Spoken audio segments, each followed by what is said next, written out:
Hello दोस्तों, क्या हाल चाल। आई होप आप सभी लोग बेटा एकदम मस्त होंगे। एक बार फिर से हम आपको अपने online learning platform next anchor में बेटा स्वागत करते हैं। जो लीनियर अलजेब्रा की क्लास चल रही थी, पिछले लेक्चर में हम लोग लीनियर स्पैन, लीनियर कॉम्बिनेशन का जितने भी थ्योरम थे या क्वेश्चन थे कर चुके थे। आज क्या करने वाले बेटा, उसी टॉपिक को आगे करने वाले हैं। तो आज का एक न्यू टॉपिक स्टार्ट करने वाले हैं, जो बहुत ही सिंपल टॉपिक बोले या इंपॉर्टेंट भी है, जिसका नाम है लीनियर इंडिपेंडेंट और लीनियर डिपेंडेंट। ठीक है बेटा, तो आज इस टॉपिक को स्टार्ट करने जा रहे हैं। जो बेटा इस क्लास में नया होगा वो पीछे का एक बार लेक्चर देख के आएगा, ताकि चीज़ें आगे आपको आसानी समझ आएंगे। ठीक बेटा, तो स्टार्ट करते हैं। आज का जो लेक्चर है, लीनियर डिपेंडेंट पढ़ना है और लीनियरली इंडिपेंडेंट पढ़ना है हमें। किसका? Vector space V over F का। बेटा इसका सिंपल सा मतलब ये है, समझाते हैं पहले क्या है। मान लेते हैं हमारे पास एक V over F vector space है। V ओवर F क्या है? वेक्टर स्पेस है। आपको इतना पता हो चुका है। ठीक है, इसका एक सेट लेते हैं। मान लो S एक सेट लिए। सेट के पास एलिमेंट क्या है? अल्फा 1, अल्फा 2, अल्फा 3 और डॉट डॉट अल्फा n। ठीक है बेटा, ये है V ओवर F क्या है? वेक्टर स्पेस है। उसी वेक्टर स्पेस का एक सेट लिया है। हमने ध्यान सुना, सेट बोला है, ना कि सब स्पेस बोला है। क्या बोला अभी तक? सेट ही बोला है। ठीक है, तो इसके एलिमेंट है alpha 1, alpha 2, alpha 3, alpha n। अब क्या करते हैं बेटा, इनको फील्ड के एलिमेंट से मल्टीप्लाई करके ऐड करते हैं। मतलब मेरे कहने का मतलब A1 अल्फा 1 प्लस का A2 अल्फा 2 प्लस का A3 अल्फा 3 अब plus dot dot AN alpha n करते हैं। और रिजल्ट हमें क्या मिलता है? 0 मिलता है। रिजल्ट क्या मिलता है? 0। मतलब सिंपल सा कहने का मतलब ये था कि S के एलिमेंट को और फील्ड के एलिमेंट को मल्टीप्लाई करके ऐड करो और रिजल्ट क्या मिले आपको? 0। रिजल्ट क्या मिलेगा? 0। अब बेटा जब रिजल्ट 0 मिलेगा तो यहाँ पे दो पॉसिबिलिटी हो सकती है। और दो पॉसिबिलिटी हमें बनाना है कि जो A1, A2, A3 dot dot AN है, मतलब जो भी ये स्केलर्स आए, कहाँ से आए? फील्ड से। अगर ये सारे 0 हैं, मतलब क्या? A1 equal to A2 equal to A3 equal to dot dot dot AN, ये सारे इक्वल टू किसके हो गए सर? 0 के। तो हम बोल देंगे सर ये S हमारा क्या है? S हमारा Li, मतलब लीनियरली इंडिपेंडेंट है। क्या बोला जाएगा बेटा? एस क्या बोला जाएगा? Li मतलब का लीनियरली इंडिपेंडेंट। बेटा एक बार फिर से सुनो, क्या बोला हमने? V ओवर F आपके पास एक वेक्टर स्पेस होगा। S क्या होगा? कोई उसका सबसेट। तो सबसेट होगा मतलब V के ही एलिमेंट को रखेगा। और कैसा? फाइनाइट एलिमेंट की बात कर रहे हैं। तो मान लेते हैं हमारे पास उसके पास अल्फा 1 से लेके अल्फा n तक एलिमेंट है। फिर क्या करना है? हमें फील्ड का एलिमेंट उठाना है, फील्ड के एलिमेंट को और इस S के एलिमेंट को मल्टीप्लाई करके ऐड करना। रिजल्ट हमें क्या चाहिए बेटा? 0। अब रिजल्ट 0 आने के बाद हमें ये देखना है, क्या ये स्केलर्स जो है A1, A2, A3 dot dot AN, अगर ये सारे स्केलर्स 0 हो जाएंगे, अगर ये सारे स्केलर्स 0 हो जाएंगे तो हम बोल देंगे सर ये S हमारा कैसा है? Li है। Li मतलब लीनियरली इंडिपेंडेंट। ठीक बेटा, इसी का ठीक उल्टा केस बोल दें। जैसे ये फर्स्ट हो गया, सेकेंड में बोल दें नॉट ऑल स्केलर्स आर 0। मतलब ये बोला सभी 0 नहीं है, कुछ 0 हो सकते हैं। कम से कम अगर एक भी, अगर एटलीस्ट बात करें, अगर एक भी स्केलर आपको, मान लो ऐसे बोलने का मतलब मेरा था कि A1 की value sir not equal to 0 आ गई, और बाकी जो A2 से लेके कितने तक सर से AN, ये सभी क्या हो गए सर? 0 हो गए। मतलब एक स्केलर ऐसा मिल गया जिसकी वैल्यू 0 नहीं है, बाकी सबकी क्या हो जाएंगी? 0 हो जाएंगी। तो बेटा ऐसे वेक्टर को बोलेंगे हम क्या? वो मतलब ये जो S हमारा है, इस S को बोलेंगे कैसा सेट है? Linearly dependent set. अब बात आई बेटा सिर्फ एक ही नहीं बेटा, एक से ज्यादा भी हो सकते। कम से कम बात किया गया है। क्या बात किया है? कम से कम अगर एक स्केलर हमें क्या मिल जाएगा? नॉट इक्वल टू 0, तो वो S हमारा किसका काम करेगा सर? ये LD का काम करेगा। LD मतलब क्या हो जाएगा? Linearly dependent. बेटा एक बार फिर सुन लो, S आपका क्या है? फाइनाइट सेट है। S के एलिमेंट को और फील्ड के एलिमेंट को मल्टीप्लाई करके ऐड करना है। रिजल्ट हमें इक्वल टू क्या मिलेगा? 0। अब ध्यान देना, सारी बात डिपेंड होगी किस पे? स्केलर पे। अगर सारे स्केलर की वैल्यू क्या हो गई? 0। अगर सारे स्केलर की वैल्यू हो गई सर 0, वो Li हो जाएंगे, मतलब क्या हो जाएंगे? लीनियरली इंडिपेंडेंट हो जाएंगे। अगर कम से कम, दूसरी बात बोलना बेटा देखा, अगर कम से कम एक स्केलर भी 0 नहीं है, बाकी सभी 0 हो जाएं, लेकिन कम से कम अगर एक स्केलर नॉट इक्वल टू 0 है, तो किसके केस में चला जाएगा बेटा? LD की। अब बात कम से कम एक की बेटा, एक से ज्यादा भी स्केलर 0 के इक्वल नहीं हो सकते हैं। ठीक है, ये बात करें। तो अब बेटा आते हैं डिफिनेशन पे। इनका जो डिफिनेशन था उसको लिखते हैं। इनके डेफिनेशन लिखते हैं बेटा।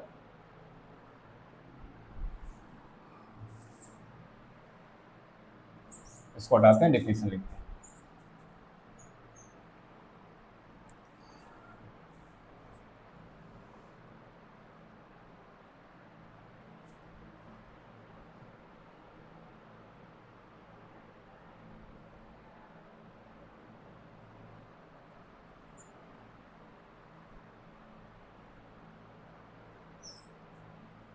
चलो डेफिनेशन लिखते हैं। क्या बोला, linearly dependent and linearly independent. If V over F be a vector space, be a vector space and S is the finite set of vector space, या ऐसे लिख लो, एंड ये लिखो, and alpha 1 comma alpha 2 dot dot dot alpha n be a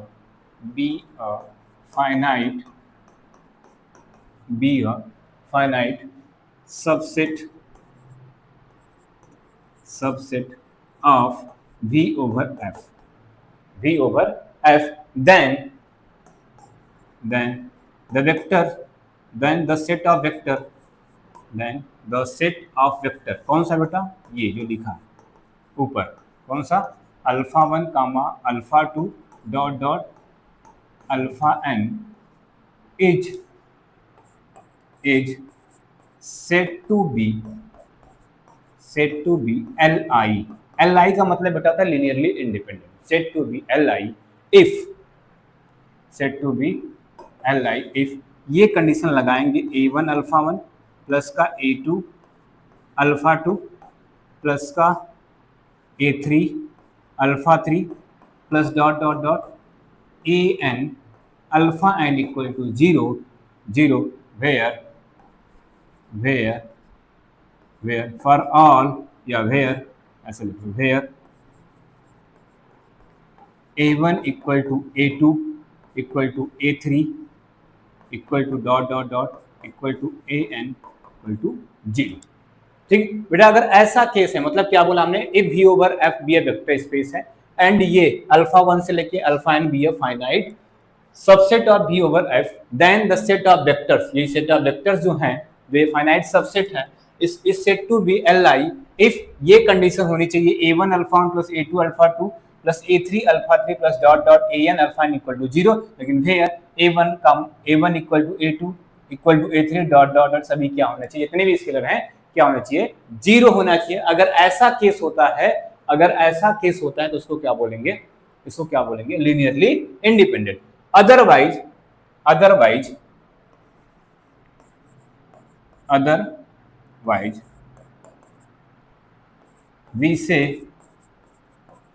we say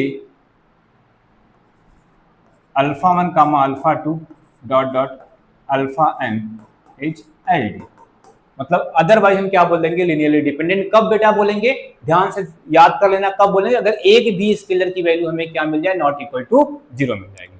अगर ऐसा मिल जाएगा तो हम क्या बोलेंगे बेटा, वो लीनियरली डिपेंडेंट, या सिंपल से बोले लीनियरली इंडिपेंडेंट चेक कर लो, नहीं है तो लीनियर डिपेंडेंट हो जाएगा, बस फर्क इतना।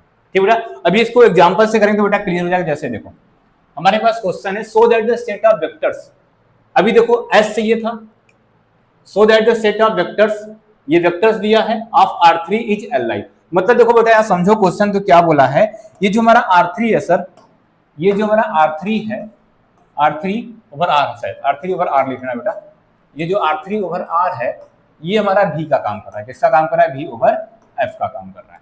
ठीक है, और S का काम कौन कर रहा है बेटा, ये S का काम क्या कर रहा है, ये कर रहा है। तो मेरे पास एक V over F vector space है और S उसका क्या है, सबसेट है, उसी को दिखाना है कि ये क्या हमारे LI मतलब लीनियरली इंडिपेंडेंट। अब बेटा बात की LI की, तो LI का सीधा केस बोल दिया है क्या, कि सारे स्केलर हमें क्या चाहिए, 0। अगर हम सारे स्केलर को 0 दिखा देंगे तो बोल देंगे बेटा कि हमारा जो सेट S दिया है वो हमारा क्या है, LI है। ठीक है, जो देखते हैं क्या होता है। ठीक, चलो समझते हैं।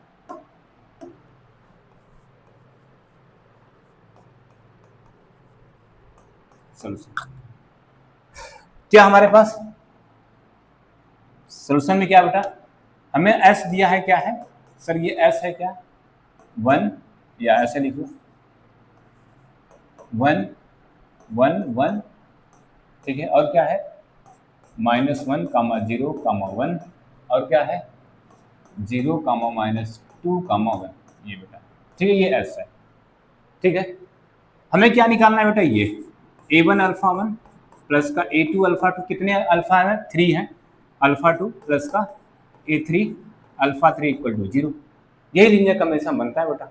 रखते हैं बेटा सबकी वैल्यू, a1 तो पता नहीं हमें, लेकिन अल्फा 1 हमें पता है सर, क्या है अल्फा 1 हमारे पास है कितना 1, 1, प्लस a2 और अल्फा 2 पता है -1, 0, 1, और प्लस का a3 और ये अल्फा 3 पता है 0, -2, 1, ठीक है, और रिजल्ट हमें क्या बेटा 0, ठीक। अब बेटा बात एक ध्यान से सुनना, R3 ओवर R की बात हो रही है, मतलब ये जो 0 है सिंगल 0 नहीं है, ये इस टाइप का 0 है, ठीक है, 3 टपल का 0 होगा, क्योंकि R3 ओवर R के एलिमेंट हमें लेने हैं, ठीक है। अब देखो बेटा इसको मल्टीप्लाई करते हैं, इनको मल्टीप्लाई करते बोलोगे सर ये a1 हो जाएगा, a1 कामा a1 कामा a1, ठीक है। यहां से क्या हो जाएगा सर, ये a1 था, ये a2 था ना बेटा, माइनस का a2 0, और क्या हो जाएगा a2, प्लस का इसका हो जाएगा क्या सर, ये 0 हो जाएगा, माइनस का 2 a3 हो जाएगा, और फिर क्या हो जाएगा कामा a3 हो जाएगा, इक्वल टू क्या हो जाएगा 0। अब 3 टपल इक्वल बनेंगे बेटा ना, 3 टपल क्या करेंगे, इनको पहले इनको टपल में बना लेते हैं, इनको टपल में बनाएंगे तो ये और ये एक साथ आएंगे, क्या आ जाएंगे एक साथ, तो क्या बनेगा बेटा यहाँ से a1 माइनस का a2, और ये वाला कोऑर्डिनेट क्या है प्लस का 0, मतलब इसको देखो a3 इंटू का 0 लिख सकते हैं, कोई दिक्कत पड़ेगा नहीं, पड़ने वाला है, ठीक है, इसको ऐसे लिख सकते हैं, या अभी मत लिखो, ऐसे रहने दो, a1 माइनस का क्या है a2 कामा, फिर क्या बन जाएगा सर, ये a1 है, ये बीच वाला 0, ये माइनस का 2a3 है, माइनस का 2a3, ठीक है, ये दूसरा बन गया।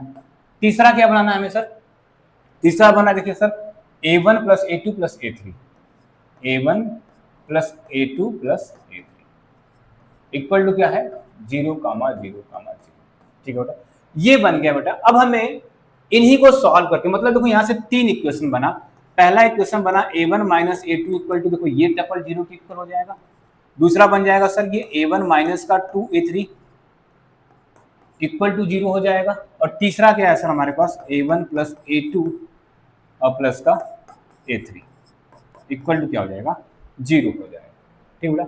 ये 3 टपल हमारे पास 3 इक्वेशन बन गया, तीनों को सॉल्व करना। अब बेटा देखो सिंपल सा बात बताना, तीनों इक्वेशन को सॉल्व करने के लिए सिंपल सा फंडा क्या अपनाना, तीनों इक्वेशन को सॉल्व करने के यहाँ पे एक तरीका, तो तीनों को आप सॉल्व कर सकते हो, आराम से कर लो, ठीक है, वो देख लेना वहां से a1 की वैल्यू, a2 की वैल्यू, a3 क्या आएगी। अगर a1 a2 a3 की वैल्यू सारे 0 हो जाएगी तो li हो जाएगा हमारा, क्या हो जाएगा बेटा li होगा। लेकिन सिंपल तरीका क्या बेटा, जो भी दिया रहता है सिंपल सा इसका डिटर्मिनेंट बनाओ, मेरी बात ध्यान सुनना, क्या बनाना है डिटर्मिनेंट। और आपको डिटर्मिनेंट बनाने से ये बात याद होगी, रैंक के केस में, रैंक के केस में बेटा क्या करते थे हम लोग, ये पढ़ा था हम लोग रैंक के केस में, कि अगर मान लेते हैं हमारे पास 3 वेरिएबल है, क्या वेरिएबल है 3 वेरिएबल, और 3 ऑर्डर की मैट्रिक्स बना रहे हैं, ठीक है, वेरिएबल भी 3 मतलब एक्स वाई जेड 3 है, 3 ऑर्डर की मैट्रिक्स भी बन रहा है। अगर उस मैट्रिक्स का रैंक 3 आ गया और इधर वेरिएबल 3, मतलब number of variable equal to rank of matrix, तो हम क्या बोलते थे, उसका सोल्यूशन क्या मिलता था 0 0, ऐसा करके मान लेते 0 सोल्यूशन मिलता था, ठीक है बेटा। तो हमें बेटा यहाँ पे क्या चाहिए 0 ही चाहिए ना, कि a1 a2 a3 की वैल्यू क्या चाहिए 0। इसका मतलब अगर हमारे पास 3 वेरिएबल है, ध्यान सुनना, 3 वेरिएबल है, अगर उनका रैंक निकाल लें, उनका क्या निकाल लें रैंक, अगर रैंक भी 3 आ रहा है इसका मतलब 0 सोल्यूशन देंगे, मतलब यहाँ पे a1 a2 a3 की वैल्यू क्या हो जाने वाली है सर 0 हो जाने वाली है। दूसरी बात, अब रैंक निकालने का तरीका सब 3 पढ़ा था हमने, एक नॉर्मल फॉर्म पढ़ा था, एक लॉन फॉर्म पढ़ा था, और सबसे सिंपल वाला डिटरमिनेंट था। बेटा हम क्या लगाने वाले, डिटरमिनेंट मेथड ही लगाने वाले हैं। और डिटरमिनेंट मेथड में क्या बोलता था, अगर 3x3 की मैट्रिक्स है, अगर 3x3 की मैट्रिक्स है उसका डिटरमिनेंट निकालते हैं, अगर नॉट इक्वल टू 0 आ गया, नॉट इक्वल टू 0 आ गया तो सीधा बोलते सर इसकी रैंक कितनी होगी 3 होगी। अगर वही 0 आ जाता तो सर हम फिर क्या करेंगे, उस 3x3 वाले मैट्रिक्स को बाई पार्ट मतलब 2x2 की मैट्रिक्स बनाते थे, जिसको बोलते थे सब मैट्रिक्स। अगर उसका डिटरमिनेंट 0 के नॉट इक्वल आता तो रैंक 2, अगर आ जाता तो फिर नीचे जाते थे सर 1 के पास पहुंचते थे। यही प्रोसेस बेटा अपनाना है। चलो इसको बाय डिटरमिनेंट मेथड सॉल्व करते हैं बेटा, ठीक है। तो क्या करते हैं, डिटरमिनेंट बनाते हैं बेटा। कितने वेरिएबल है हमारे पास, a1 plus a2 plus a3 है, तो सिंपल से बेटा ऐसे बना लो, ठीक है। a1 की कोफिशिएंट कितना है सर 1, a2 कोफिशिएंट कितना है सर -1। देखो सर a3 नहीं है, यहाँ पे 0 लिख दें, a3 नहीं है, क्या है 0 लिख दें। सेम बेटा यहाँ से क्या हो जाएगा सर, a1 का कोफिशिएंट 1, a2 है नहीं 0, और a3 का कितना जाएगा सर -2 हो जाएगा, -2। थर्ड में आते हैं सर ये 1 1 1, सॉल्व करते हैं बेटा, इनका डिटरमिनेंट कितना आता है सर 1 रखा है यहाँ पे, ये 0 हो जाएगा और ये प्लस का 2, सर ऐसे करते हैं, ये बेटा बाहर 1 हो जाएगा, ये 1 का मल्टीप्लाई 0 और प्लस का क्या आ जाएगा 2 आ जाएगा। माइनस लेके लिखते हैं बेटा, माइनस माइनस क्या आ जाएगा प्लस, ठीक है। 1 लिया, इसका मल्टीप्लाई 1 और क्या आ जाएगा प्लस का 2 फिर से हो जाएगा, ठीक है। 1 -2 अंदर माइनस आता है बेटा प्लस का 2, और लास्ट वाला बेटा 0 है, और कुछ भी मल्टीप्लाई करोगे 0, मतलब सर यहाँ से आ गया 2 और यहाँ से आ गया 3, ठीक है। कितना आ गया 5, नॉट इक्वल टू 0 आ गया, नॉट इक्वल टू 0। इसका मतलब सर क्या होगा, अगर इसका कोफिशिएंट मैट्रिक्स A बनाया है तो लिखते हैं बेटा क्या, rank of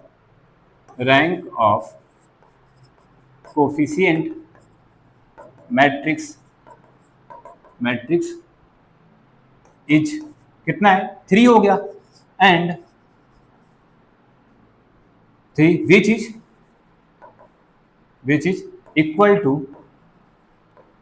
to number of variables, मतलब नंबर ऑफ वेरिएबल्स कितना है बेटा 3 है ना, 3 वेरिएबल्स है a1 a2 a3, और उनका रैंक किसकी आई, कोफिशिएंट मैट्रिक्स की रैंक भी कितना आ गया बेटा 3 आ गई, रैंक कितना आ गई 3। तो इसका मतलब क्या आ गया बेटा, इट पासेस 0 सॉल्यूशन। इसका मतलब क्या हो गया sir, a1 equal to a2 equal to a3 equal to क्या हो गया 0। अब बेटा बताओ, जब तीनों स्केलर 0 आ गए, अब वेक्टर भी हमारे पास कितना 3 था, और तीनों स्केलर 0 आ गया, इसका मतलब क्या हो गया sir, this implies that given set of vectors is Li। क्या हो गया, Li मतलब लिनियरली इंडिपेंडेंट हो गया बेटा। सिंपल सा क्वेश्चन ये था, ऐसे Li चेक करेंगे। अगर मान लो बेटा यही हमारा केस होता, अगर यही क्वेश्चन होता, ये डिटरमिनेंट जो था निकालते वो 0 आ जाता, क्या होता 0, तो पॉसिबिलिटी है कि अब रैंक तो 3 नहीं होगी, पॉसिबिलिटी क्या है, रैंक 3 हो ही नहीं सकता था, फिर रैंक क्या होता है 2 होता।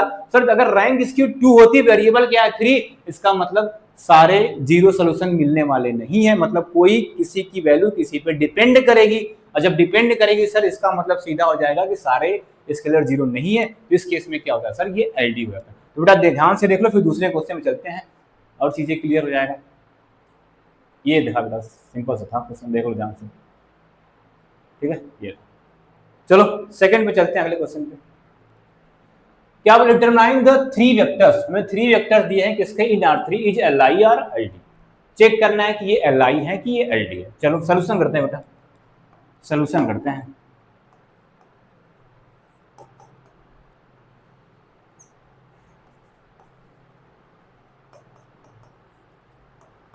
सोल्यूशन में बेटा क्या गिवन है, गिवन लिख लो।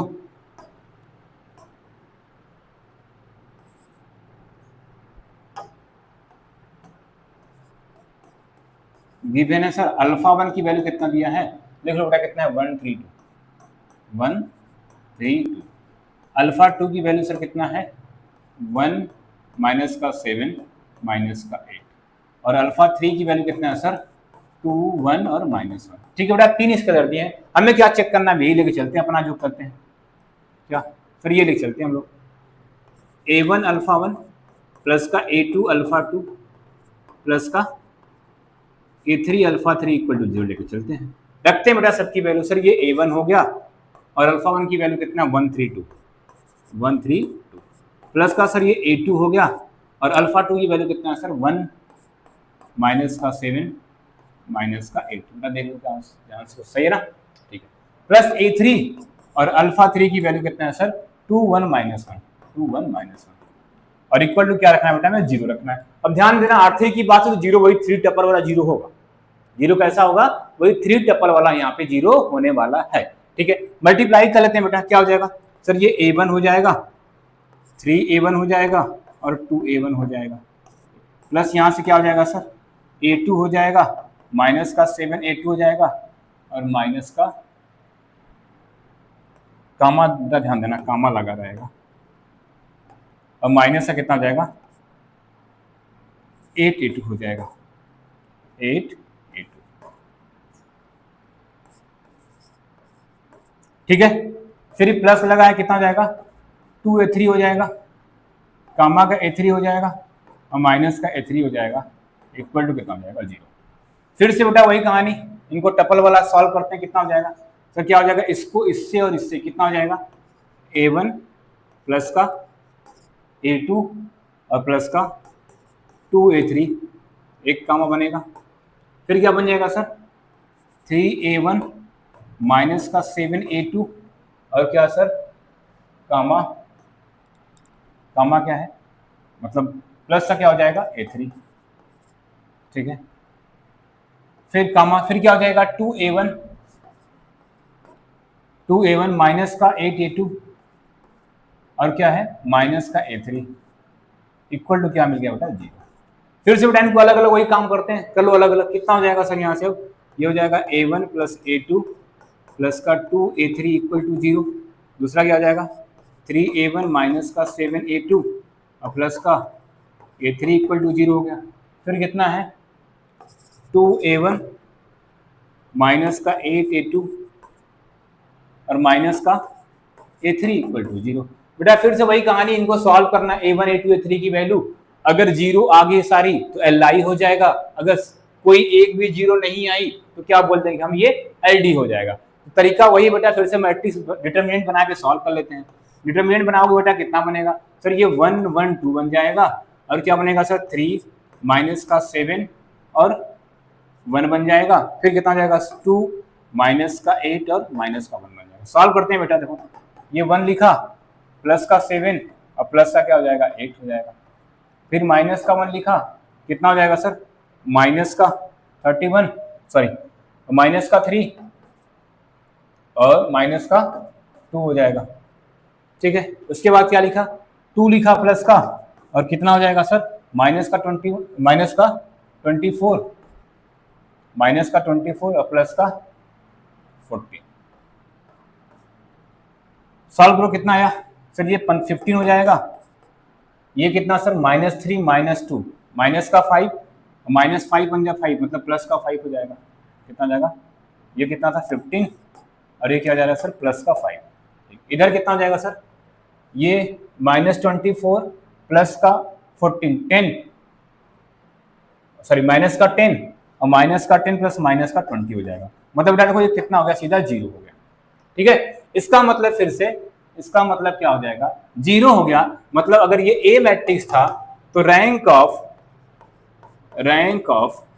कोफिशिएंट मैट्रिक्स इज कितना हो गया बेटा, अगर ये 0 हो गया 0 तो क्या हो जाएगा, coefficient matrix is less than 3 which is not equal to number of variables, not equal to numbers of variables।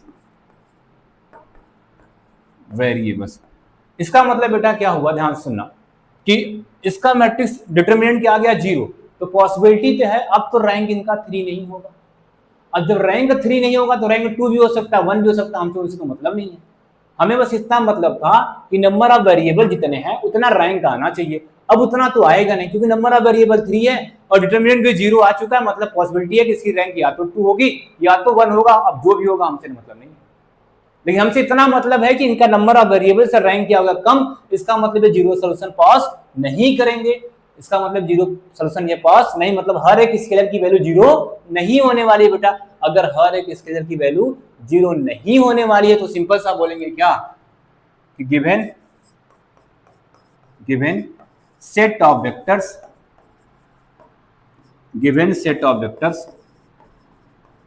Is LD. ठीक बेटा, तो अभी देखो बेटा एल आई एल डी का कॉन्सेप्ट था, उसके बाद दोनों पे एक एक एग्जाम्पल। क्लियर हुआ कि नहीं? सारा खेल स्केलर पे है। अगर स्केलर सारे जीरो तो एल आई हो जाएगा, अगर सारे स्केलर जीरो नहीं है, कम से कम एक भी स्केलर जीरो नहीं हुआ तो किस कैटेगरी में चल जाएगा बेटा? एलडी के केस में चला जाएगा। तो देख लो बेटा, फिर आगे कंटिन्यू करें। ये था ये क्वेश्चन हमारा।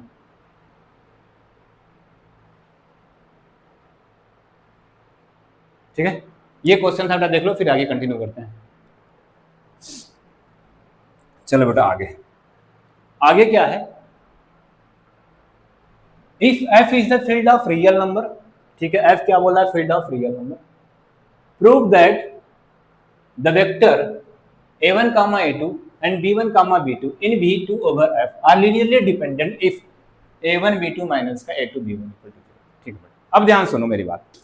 अभी जो हम कॉन्सेप्ट बार बार यूज कर रहे हैं कि सर हम डिटर्मिनेंट से सॉल्व कर रहे हैं, और डिटर्मिनेंट से सॉल्व कर रहे हैं तो हमें नंबर ऑफ वेरिएबल और number of rank coefficient matrix का सेम मिलना चाहिए, तभी स्केलर जीरो होंगे। अभी तो कॉन्सेप्ट हमारे माइंड में यही चल रहा है बेटा ना। चलो इनको सॉल्व करते हैं। चलो गिवन क्या है? चलो सर,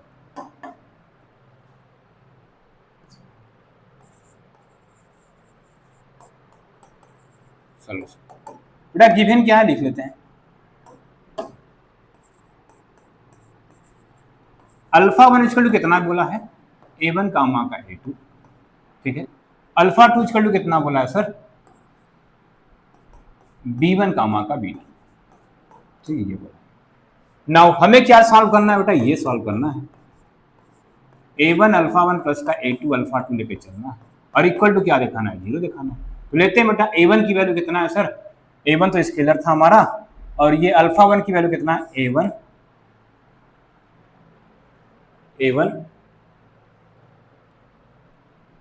a2। ठीक है, एक मिनट बेटा, अल्फा 1 ये मान लिया हमने, अल्फा 2 ये मान लिया। ठीक है, a1 a2। ठीक, चलो करते हैं। फिर कितना आ जाएगा बेटा यहाँ से? a2 और अल्फा 2 की वैल्यू भी क्या हो जाएगी? एक काम करते हैं ना, ये a1 a2 अंदर था, a1 a2 अंदर था, तो स्केलर को a1 a2 ना मान के कुछ और मान लेते हैं, a मान लेते हैं, b मान लेते हैं। ठीक है बेटा, स्केलर हमने चेंज कर दिया, क्यों? क्योंकि बेटा अंदर a1 a2 चल रहा था, तो बार बार a1 a2 आया तो कंफ्यूजन हो सकता है। ठीक है, चलो a लिखा, इसकी वैल्यू सर कितना आ गई है? इसकी वैल्यू कितना आएगी सर? ये आ जाएगी हमारी a1 कामा का a2 प्लस का b लिखा, इसकी वैल्यू कितना आ जाएगी? b1 कामा का b2 इक्वल टू क्या है? जीरो। सॉल्व करते हैं बेटा, तो सॉल्व करेंगे सर, ये a1 आ जाएगा कामा a2 आ जाएगा। ठीक है, प्लस का यहाँ क्या आ जाएगा? b1 हो जाएगा कामा b2 हो जाएगा इक्वल टू जीरो। फिर से वही कॉन्सेप्ट क्या आ जाएगा सर? ये a1 प्लस का b1। ठीक है, a1 प्लस का b1। ठीक, इसके बाद क्या हो जाएगा सर? कामा क्या हो जाएगा? a2 प्लस का b2 इक्वल टू कितना हो गया? इक्वल टू कितना हो गया? जीरो। ठीक, ये बन गया। अब इनको सॉल्व करना, मतलब हमारे पास दो इक्वेशन हो चुके हैं। एक इक्वेशन हो चुका a1 प्लस का b1 इक्वल टू जीरो, और दूसरा इक्वेशन हो चुका a2 प्लस का b2 इक्वल टू जीरो। ठीक बेटा, ये हमारे पास बन चुके हैं।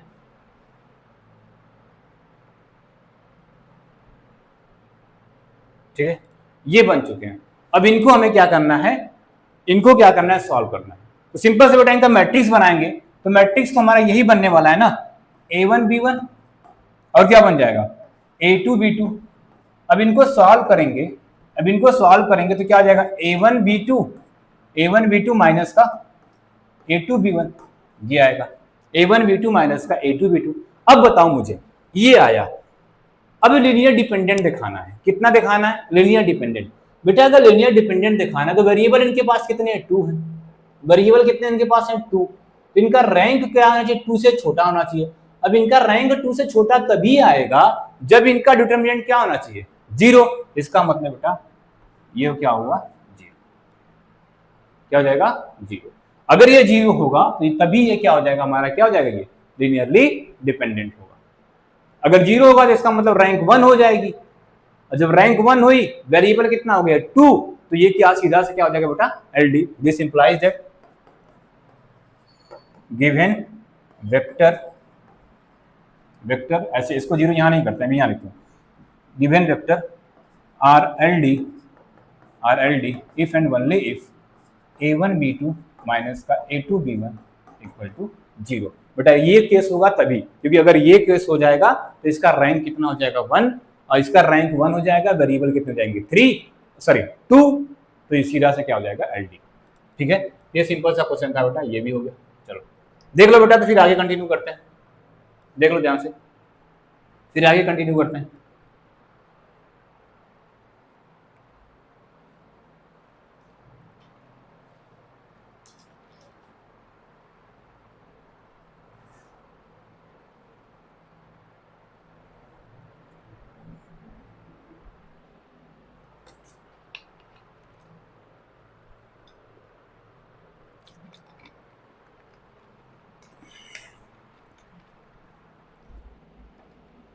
तो आगे देखते हैं, आगे क्या लिखा है, so that the set of vector 1, x, 1 plus x square is ally set of vectors in a vector space of all polynomial over the field R।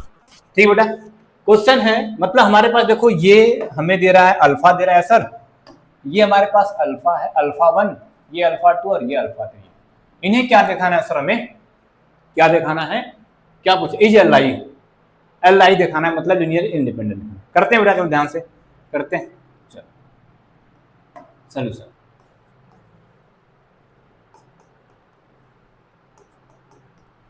Solution में क्या है बेटा, सिंपल सा है, गिवन है अल्फा 1 की वैल्यू सर कितना 1, alpha 2 की वैल्यू कितना x, और अल्फा 3 की वैल्यू कितना है 1 प्लस एक्स प्लस का एक्स स्क्वायर। नाउ हम क्या लेके चलते हैं सर, a1 अल्फा 1 प्लस का a2 अल्फा 2 प्लस का a3 अल्फा 3 इक्वल टू 0 लिख चलते हैं। a1 हमारा ये है, ठीक है, या a1 ही ले चलें, a1 ले लें, a1 अल्फा 1 की वैल्यू कितना है बेटा 1 है, प्लस a2 हमारा ये अल्फा 2 की वैल्यू कितना x है, ठीक है, प्लस a3 हमारा ये है, और अल्फा 3 की वैल्यू कितना है सर 1 प्लस एक्स प्लस का x square equal to 0। Solve करते हैं बेटा, ये तो a1 हो जाएगा, प्लस का ये a2x हो जाएगा, और प्लस का कितना हो जाएगा, ये क्या हो जाएगा a3 प्लस का a3x और प्लस का a3 एक्स स्क्वायर। ध्यान देना बेटा, ये एक ब्रैकेट है, ये एक ब्रैकेट है, और ये एक ब्रैकेट है। वही कहानी जो थ्री टपल वाली काम करते हैं। पहले हमें स्केलर चाहिए, पहले स्केलर देखो, स्केलर किसमें है, मतलब a1 प्लस a3 एक बना कामा, फिर x वाला लेना है, x वाले में क्या यहाँ पे कुछ है नहीं, यहाँ पे क्या हो जाएगा सर a2 हो जाएगा, क्या हो जाएगा a2, और यहाँ क्या हो जाएगा प्लस का a3 इंटू का x हो जाएगा, ऐसे कामन ले लेते हैं ध्यान से। ये a1 प्लस a3 एक साथ हो जाएगा, a1 है तो दूसरा क्या आ जाएगा a2 प्लस का a3 x हो जाएगा, और लास्ट वाला क्या सिर्फ a3 है, क्या हो जाएगा a3 x square equal to. अब देखो ध्यान से देखना, इसको ऐसे लिखें तो यहाँ पे 1 है, ध्यान से देखो,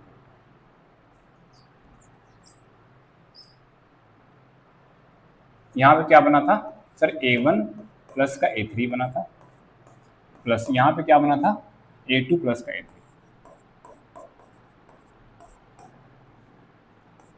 बेटा ध्यान से देखो, तो इसको 1 लिख सकते हैं, ये x है, ये एक्स स्क्वायर है, और ये हमारा a3 है। बेटा अगर यहाँ देखो तो सर ये हमारा अल्फा 1 है, ये हमारा क्या है सर अल्फा 2 है, और ये क्या हमारा अल्फा 3 है, यही बना है। और इनका स्केलर क्या है सर, ये एक स्केलर होगा, दूसरा स्केलर, तीसरा, मतलब 3 बन गए हैं। तीनों क्या क्या बन गए सर, तीनों बन गए ये कि ये बना a1 प्लस a3 एक बना, इसको इक्वल टू 0 कर देंगे, दूसरा क्या आ जाएगा a2 plus a3 equal to क्या हो जाएगा 0 हो जाएगा, और तीसरा क्या है a3 इक्वल टू 0।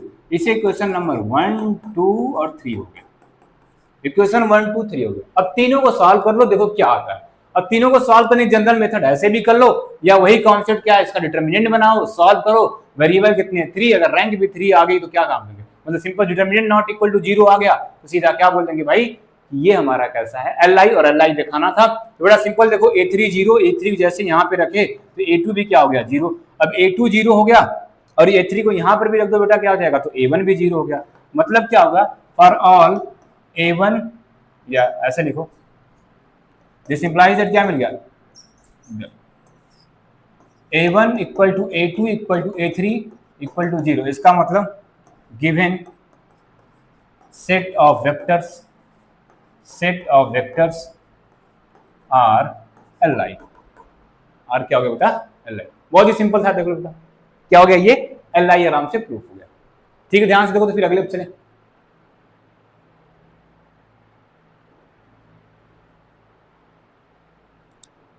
ठीक है, चलो आगे नेक्स्ट पे।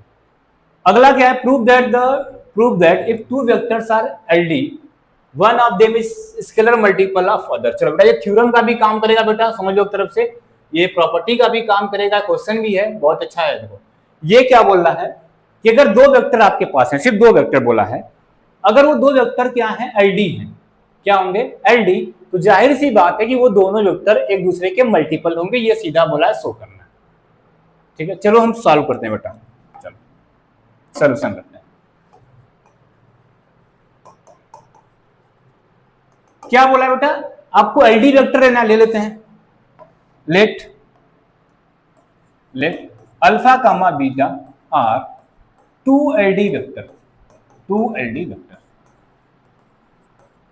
बेटा अगर ये LD वेक्टर्स हैं, अब ध्यान सुनो, अगर ये LD वेक्टर हैं तो इनका लीनियर कॉम्बिनेशन बनाएंगे, किससे, A1 कामा A2 से, स्केलर लेंगे और उनको मल्टीप्लाई करके ऐड करेंगे, इक्वल टू 0 करेंगे, फिर स्केलर की वैल्यू निकालेंगे। तो इसका मतलब सीधी बात होगी सारे स्केलर 0 नहीं होने वाले, क्यों, क्योंकि ये सीधा बोला है LD है। तो भाई लेते हैं and let A comma B are 2 scalar, 2 scalars, अब ब्रैकेट में both are not 0, both are not, दोनों 0 तो नहीं होने वाला है, एक हो सकता है कि दोनों 0 नहीं होने वाला। ठीक है बेटा, चलो दिस इंप्लाइज दैट क्या होगा सर, ये A alpha plus B beta equal to क्या मिलेगा 0, यही कंडीशन होती है बेटा। अब इनको चेक करते हैं बेटा, अगर इनको चेक करते हैं, केस फर्स्ट बनाते हैं, केस फर्स्ट। देखो सीधा बोला बोथ 0 नहीं हो सकते, एक हो सकता है हमसे मतलब नहीं, लेकिन बोथ 0 नहीं हो सकते हैं, तो एक पर डिपेंड करते हैं, case first if A not equal to 0, अगर बेटा देखो A को हम 0 के इक्वल नहीं मान रहे, A को 0 के इक्वल नहीं मानेंगे, सॉल्व करते हैं बेटा इसको, तो सर बोलोगे इसको सॉल्व करेंगे, सर ये आएगा A अल्फा को लिख सकते हैं माइनस का B बीटा, और ये A 0 नहीं है तो क्या हो जाएगा सर, ये माइनस का B बाई का A इंटू का बीटा। बेटा कंडीशन लगाया था A 0 नहीं है, अगर A 0 होता तो ये अनडिफाइंड कर देता, इसीलिए केस लगाया, कंडीशन क्या लगाया था कि A 0 नहीं है। अब बताओ मुझे, अब बताओ बेटा, अल्फा और बीटा इक्वल में दिख रहा है, लेकिन कब ये बीटा अल्फा के इक्वल तब हो रहा है जब बीटा में कुछ मल्टीप्लाई है ना, ये अल्फा बीटा के इक्वल तभी हुआ जब बीटा में कुछ मल्टीप्लाई है तब। इसका मतलब क्या है, इसका मतलब क्या है, दिस इंप्लाई, यहां पे लिख ले, that is alpha is scalars multiple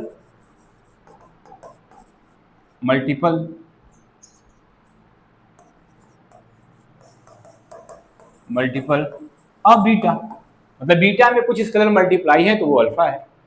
ठीक है, दूसरे केस सेकंड में, केस सेकंड करते हैं यहीं पे, case second if B not equal to 0 करते हैं, B क्या कर दिया हमने, नॉट इक्वल टू 0। सर जैसे B नॉट इक्वल टू 0 किए तो ये हमारा क्या हो जाएगा सर, B बीटा को तो हम लिख सकते हैं माइनस का A अल्फा, तो बीटा इक्वल टू सर क्या हो जाएगा, माइनस का A बाई B इंटू का अल्फा।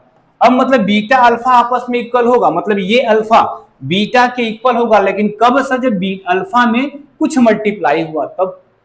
तो बीटा क्या है, स्केलर मल्टीपल ऑफ अल्फा है, तो क्या हो गया यहां से, that is beta is scalar multiple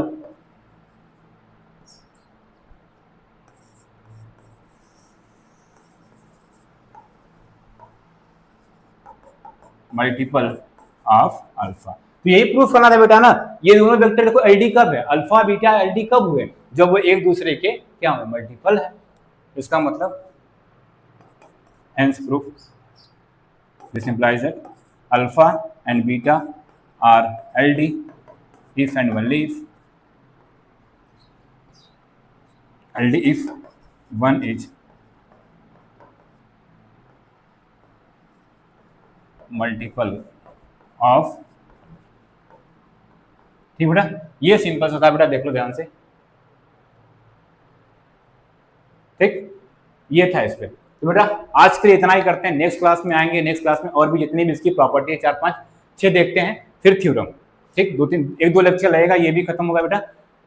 आपसे बस यही है कि आप सभी लोग वीडियो को जितना ज़्यादा शेयर अपने दोस्तों को बेटा पहुँचाओ, कि ताकि हर एक बच्चा आराम से पढ़ सके, उसको लिनियर अलजेब्रा में कोई दिक्कत ना हो, ठीक बेटा। और जो मोस्ट इंपॉर्टेंट बात है बेटा, हम बार बार बोलते हैं कि कहीं पे दिक्कत होता है उसको कमेंट में या ग्रुप में मैसेज कर दो, उसको फिर से हम रिवाइज कर देंगे, ठीक बेटा। तब तक के लिए